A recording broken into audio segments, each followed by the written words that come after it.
Hey guys, this is Famicom Dork, and once again, I am sick. So, to make up for that, I have a new camera. It's sort of new. I got an old Sony Handycam, and it uses DV tapes. Now, I recently got it working again. So, today, what you see in front of you is an old Super Mario Brothers Duck Hunt cartridge. Now, everyone has one of these, but little do most of you know that you can turn one of these old things into the precious Dream Mary.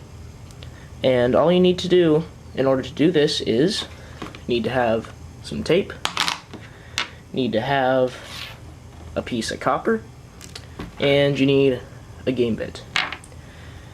The better way to do this is, instead of the tape and the copper, is to have a soldering iron. But since I don't have one of those, I'm just going to be using the tape and the copper. So, first thing you need to do is flip over your game and open it with the game bit. Once you get your cartridge open, this is what you get. That's all inside. This is the entire Super Mario Bros. Duck Hunt cartridge. Now, first thing you're going to notice is that, well, your contacts are dirty, so you're going to want to clean those after you're all done with this.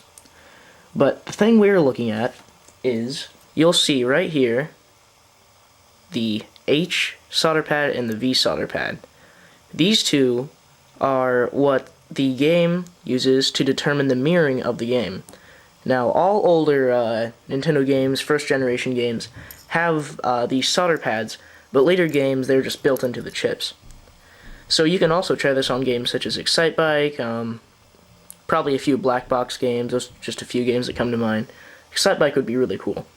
Anyway, what you're going to notice when you first open up the cartridge is that there's a tiny bond between the two solder pads under the H. Now, as you can see, I've already cut the H solder pad, and I did that with this very needle. I just took a needle and I placed it right there, and I just pushed until the needle flew and the H solder pad was done. So then what you need to do is you need to take a piece of just regular old thin copper, a very tiny piece, by the way. Get some good packing tape, good sticky packing tape, and this is kind of dirty, but apply it to the packing tape like I have, so that you can just kind of stick it on there. And you want to make sure that when you put the little piece of copper on there, that the copper is touching both ends of the V solder pad, so that way it actually makes a connection and it switches the mirroring instead of just makes a bunch of garbled whatever on the screen. So that's what we're going to do right now. So all you got to do is, sorry for my long fingernails too, just make sure you get the copper all nice and lined up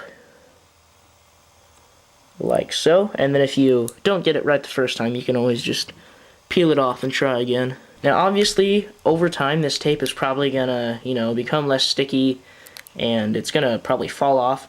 So if your game all of a sudden has garbled text, just open it up and check the tape. You may have to replace it, which is also why I recommend the soldering method. Now that you got your game all nice and changed up, you're gonna put it back in your Super Mario Brothers cartridge for a test run.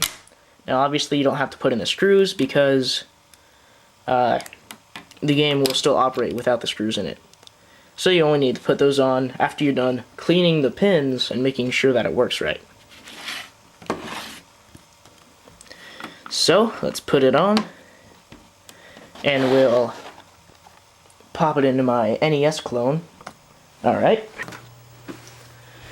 So, as you can see, the first screen is completely unchanged. There is no sign of a mapper change at all, but as soon as you press the start button on Super Mario Brothers, you can see that it's been turned into Dream Mary. And just look at what you've made.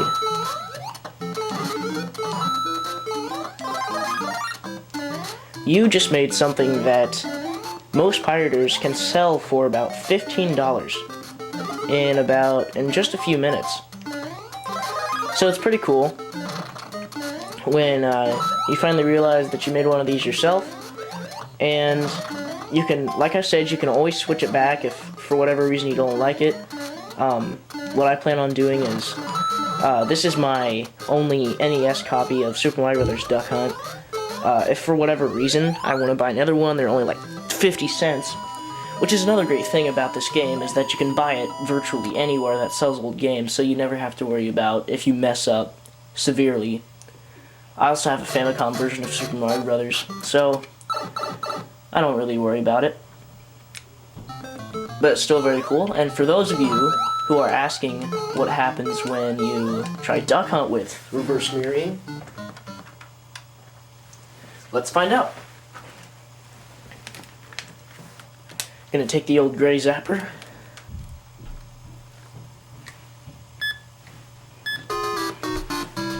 Title screen's messed up, of course. Just like Super Mario Brothers. Mainly what I'm looking for here is to see if the hit detection is still right.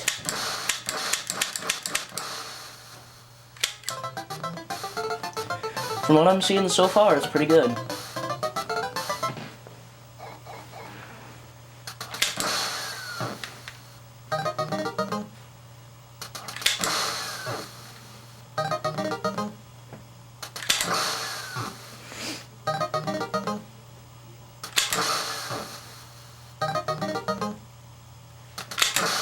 So the hit detection works just fine.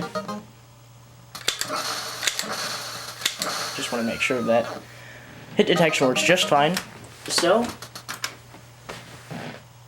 it's pretty cool that if you like Duck Hunt a lot, but you're tired of boring old Super Mario Brothers, you can change the mirroring, and you'll have Dream Mary and Duck Hunt on one cartridge. Duck Hunt remains unchanged except for the title screen.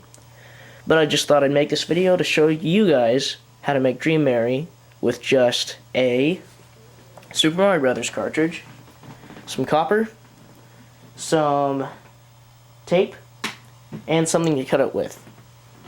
Which I use a sewing needle, just a regular old sewing needle.